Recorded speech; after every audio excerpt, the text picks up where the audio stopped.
ఓం నమ శివాయ ఓం నమ శివాయ ఓం నమ శివాయ. నమస్తే అండి. I'm doctor Lingeshwar, astrology and numerology.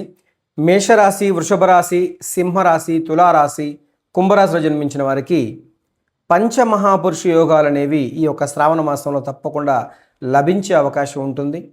ఎందుకంటే గోచారంలో బుధుడు కానీ, గురువు కానీ, శని భగవానుడు కానీ ఈ రాశుల వారికి అన్నింటా విజయాన్ని చూపించే అవకాశం ఉంటుంది. ఇటువంటి తరుణంలో చాలామందికి జాతకంలో దోషాల వల్ల కావచ్చు, పేరులో సంఖ్యా దోషం వల్ల కావచ్చు, మీరు చేసే ప్రతి పనిలో కూడా ఆటంకాలు, ఇబ్బందులు ఎదురవుతూ ఉంటాయి. అందులో నుంచి మీరు బయటపడడానికి కాస్త మీ జన్మ జాతక పరిహారం పాటిస్తే తప్పకుండా మీ జీవితంలో అద్భుతాలు చూస్తారు, ఆర్థికంగా ఎదుగుతారని తెలియజేస్తున్నా. దీంతో పాటుగా మిమ్మల్ని గుర్తించే పేరులో కూడా సంఖ్యా దోషం ఉండకూడదు. ప్రతి అక్షరానికి ఒక విలువ ఉంటుంది. ఆ విలువ పుట్టిన తేదీకి సరిపోవాలి. అలా ఒక అక్షరాన్ని సరిచేస్తూ మీరు ముందుకు వెళ్ళగలిగితే అద్భుతాలు చూస్తారు, ఆర్థికంగా ఖచ్చితంగా సక్సెస్ తప్పకుండా చూస్తారు.